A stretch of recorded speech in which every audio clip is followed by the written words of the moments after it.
Darling. Okay, Brooke is telling her story because she doesn't want to deal with people's shit anymore. So she's saying all of her past so that's not stressing her out anymore. Plan on leaving everything in this video and right now, and I'm planning on leaving it today and I'm gonna try not to think about it anymore. Okay, so Will you hold my hand so you can? Okay. You're in the Okay, so you guys know my name. Obviously, it's Brooke. Marie Lescard. Marie Lescard. I'm turning 15 in 10 days. I go to actually West High School. No, wait. It's actually 9 days, 22 hours, and 49 minutes, and 57 seconds. Anyways, I go to West High School, and I'm a freshman. And I live with my mom, my 3 siblings, my 2 cousins, my aunt, my nana, and my uncle. But my uncle is in prison right now. Don't ask why. Why? He was caught with like a lot of weed. Love weed. Anyways. I'm just kidding. Anyways, weed off my ass. So 2 years ago, actually 3 years ago, my dad kidnapped me and my 3 siblings. He lives in South Carolina with my gonna-be stepmom this August, and she's pregnant and she's having a baby this May. And they kidnapped us that Christmas before, and I got sent back home here to play softball because I love playing softball and I'm good at it. And my mom finally just got my siblings back last summer. And things have been different. Things happened while they were gone. My mom had a boyfriend named Fred, who they knew, and I wasn't really fond of him because he'd always like hit us and always started drama between me and my mom. And I used to have to write to my mom. I used to write her letters and slide them under her bedroom door, but my stepdad, Fred, would slide them back out to me and would let my mom read them. Anyways, so like I said, I'm really good at softball and I play softball. And I made Walker's Summer League. And it was my last game, and it was a really hot day, and my mom couldn't go to the game because she had work, so we dropped her off at work, and Fred and me took my mom's car so we could go to my game, and we lost that game, and it was really upsetting for me, and we went to my mom's work right after the game, and we said hi, and we said bye, and I asked her when she was going to be home, and she said she'd be home soon. We got back in the car and started leaving. My mom's boyfriend, Fred, decided to put his hands on my thighs. And I thought he was just doing it to do it. I did get uncomfortable, but I just ignored it. And then we got back to my aunt's house where we had been staying because we got kicked out of our actual house because my mom punched my aunt in the face and threw soda in her face. Really scary. Anyways, when we got there, I was working and I was just working on homework. Summer homework, and I'd asked him if he could give me a massage on my back because he always gave my aunt and my mom like massages for like her necks and her backs if we have really bad backs and stuff. That's just... Don't make it sound weird. It's I know, I'm not, I promise, I swear. Love you. And he said yes, and then like 20 minutes later he brought it up again. He brought up the massage. I said I wanted it, and I said no, I wasn't ready. I was still doing my work. And I decided to go upstairs because he kept bothering me. You're bothering me? And I went reading upstairs, and he finally, like a half hour later, came upstairs and asked me to go downstairs so he could give me a massage. And I said, okay, yeah, I'm ready. And when we went down there, we put a movie on, The Goonies, and I laid on my, yeah, I used to too. We put on the movies, and I laid on the couch on my belly, and he gave me a massage. And during that hour of massage, he molested me. When it happened, I was freaking out because when it happened, I didn't know how to stop it because I get really worried and I don't know how to like say stop. I just like freak out when I don't know what to do. When he stopped, I stood up and I told him to get away from me, and I walked outside, and he followed me outside and told me to go back into the house and we can talk this out. So when I said no, I don't want to go outside with you, I went in anyways. I went in the bathroom, I shut the door. And he came in and he told me that he would give all the money in his pockets if I didn't tell anybody. And I said, I don't want your money, I need air. So then I went outside again and I walked down the street. And this was on the east side and it was on Merrimack Street. And I started walking down the street and I saw this lady outside. She didn't speak English, but so she got her daughter and she spoke English, and I asked her if I could go into her house for safety. She said yes, and I went in there and she asked me what was going on. It was just something bad happened, and I called my mom and she was freaking out because she didn't know what to say, and she couldn't leave work because she was a manager and there was no other manager on shift.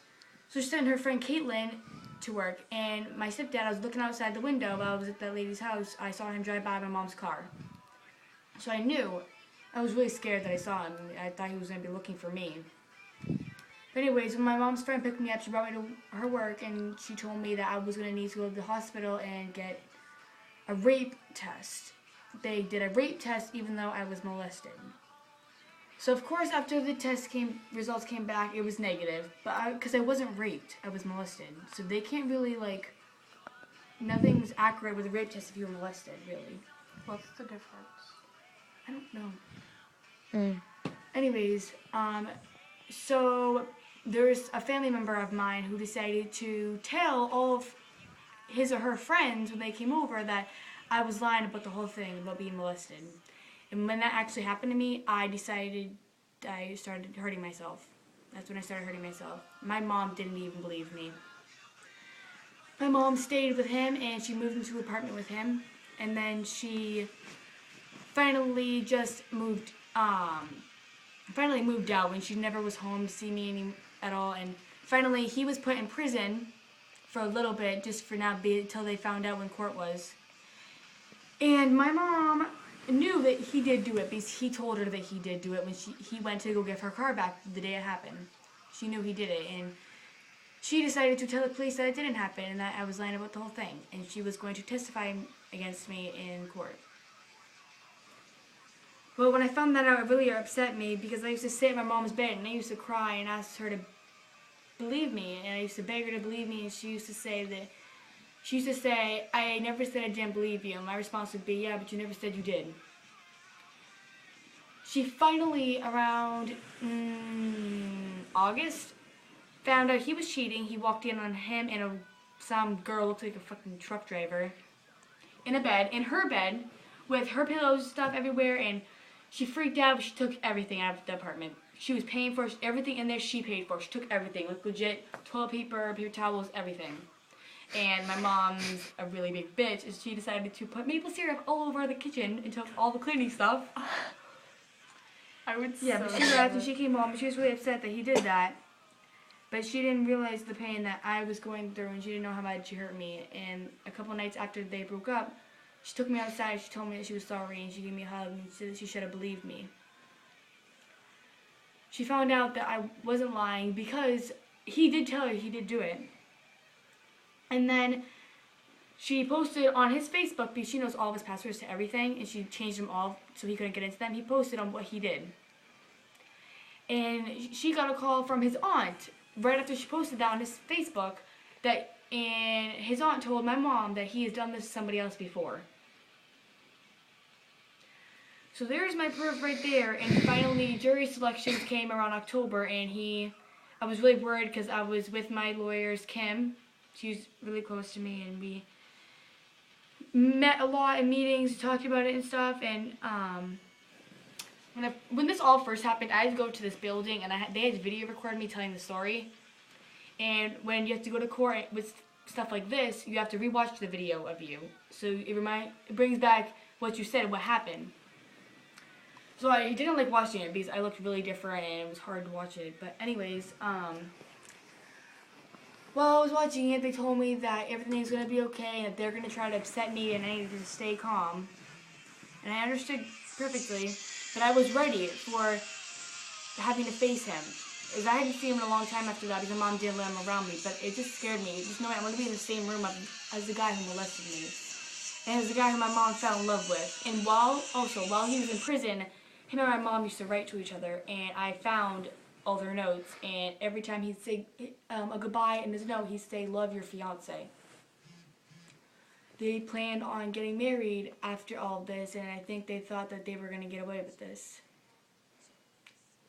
still kind of upsets me that my mom was on his side with this because it's pretty messed up. But anyways, I understand kind of where she's coming from because I did used to lie about a lot of stuff, but not like that.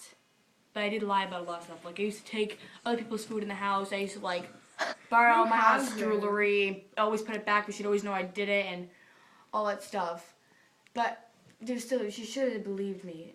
And I started cutting because of this whole thing, like I said. And when my mom, Don't touch my foot. when I told her that it was okay, she said that it's not okay. She should have believed me. And honestly, I don't know what to say to her. Because I begged her for forgiveness and for her to believe me. And I told her I was sorry for all the times I lied, and I just wanted her to forgive me. Because honestly, I just wanted my mom to forgive me then. Because it hurts knowing that she was going to marry that guy who did that to me. Anyways, jury selections came on October 16th.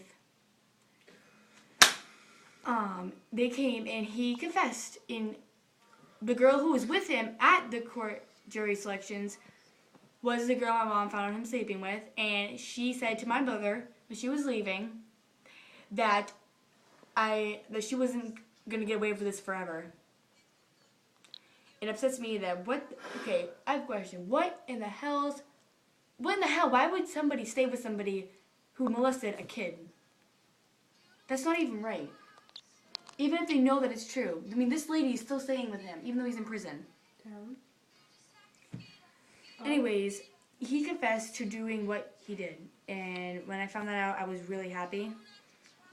But I still have to deal with the fact that that happened and that nobody believed me. And now I have started self-harming. And it's hard to stop because I still think of all the bad things that happens. So that's part of my story, a big part of my story. Other things are me being called sluts and tramps and whores. Like walking down the hall, I just get called a tramp and a whore for nothing. And I'm saying this because Alex Radcliffe is the one who said that I was a tramp and a whore, even though I was his ex-girlfriend. And he just got mad because I dumped him because I wouldn't kiss him. Because his teeth are like, oh. Sorry. I'm sorry. I'm going to stop talking now. Anyways, I just want to what I told you is something really not important to me, but it's a big part of my life that I wish wasn't a part of my life. And I'm planning on being happy now and not dealing with any more BS because I'm really done with it and I really just want to be happy. Because me not being happy is hurting people I love, like my boyfriend Jason and my close friends Marissa and Callie. Well, not my close friends right now, Erin and Marcus and Sage and Gabe. It's hurting them. I would think it would if they cared. But anyways, I honestly just want to be happy and I really want to get rid of all this stuff. Base food. But yeah, none of this. Stop. Down. None of this, what I just said, it was a lie. Yeah, another part of what happened with that molesting situation, a family member of mine decided to tell her friends or his friends that I was lying about the whole thing just for attention.